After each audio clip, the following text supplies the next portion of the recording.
everyone. This is Tanvi Sobhan and welcome to the fifth lecture on my introduction to microeconomics. Demand and supply are the most used words in economics and for good reason.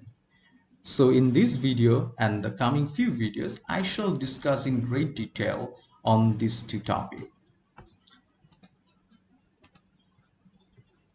18th century famous British philosopher, mathematician and satirical writer once joked about the state of economics, quote unquote, teach a parrot the terms supply and demand and you have got an economist. In fact, the importance of the interplay of supply and demand makes it only natural that early in any economics course you must learn about demand and supply. So let's start with demand. Demand means a willingness and capacity to pay. You may want something, however, unless you are willing and unable to pay for it, then you don't demand it. For example, if you want to own a car, say Bugatti or Lamborghini, but you don't have the ability to pay, or then you don't demand it. So just wanting or having a dream of owning a fancy car is not demand. There are mainly three characteristics of demand. The first one, and the most important one, is the willingness and ability to pay. The demand is the amount of a commodity for which a consumer should have the willingness and also the ability to buy. The second characteristic is the demand is always at a price. If we talk of demand without any reference to price, it will be meaningless. Prices are the tool by which the market coordinates individuals' desire and limits how much people are willing to buy, what quantity they want, and so on. The consumer must know both price and the commodity. He or she then be able to tell the quantity demanded by himself or herself. And the third characteristic is the demand is always per unit of time. The time may be a day, a week, a month, or a year, or even a minute. Therefore, now before we delve into a deeper discussion, we need to understand some of the basic terminologies and the differences between those terminologies. The first one is the demand schedule versus demand curve.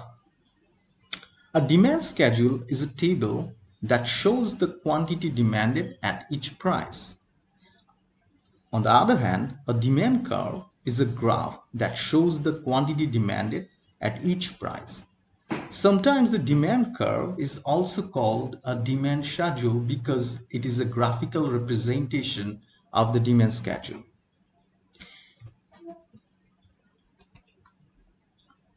Here is a good example. On the left, you can see a demand schedule which depicts the relationship between price and quantity in a tabular format. Once you use this information and draw a graph, which is in the right, this becomes the demand curve.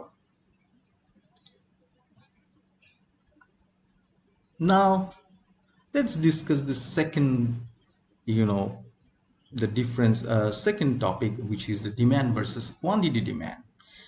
Often in the coming lecture, you will face these two terminologies side by side. So what does this mean, quantity demand and demand? We have already discussed about demand. Now we shall talk about quantity demand. In economic terminology, demand is the same as quantity is not same as the quantity demand. So when economists talk about demand, they mean the relationship between a range of prices and the quantities demanded at those prices, as illustrated by demand curve or a demand schedule. When economists talked about quantity demand, they mean only a certain point on the demand curve or one quantity on the demand schedule. In short, demand refers to the curve and quantity demand refers to a specific point on the curve. Now let's talk about the law of demand. Ceteris paribus, which is a Latin word, it means keeping all other factors constant. If there is any increase in price, that should lead to a decrease in the quantity demand, or if there is any decrease in price, that should lead to an increase in quantity demand. So law of demand states that the price and quantity demand supposed to move in opposite direction, and for that reason we always have a downward sloping demand curve. Now let's move to the next topic, which is the shift of demand versus movement along the demand curve. This is very important. When price changes, only quantity demand changes. So if you look at this first diagram where price increases from P0 to P1, quantity demand goes down from Q01 to QA1. This is natural because law of demand clearly says when there is an increase in price, it should lead to a decrease in quantity demand. So if you move from this point to this point, this is just a movement along the demand curve.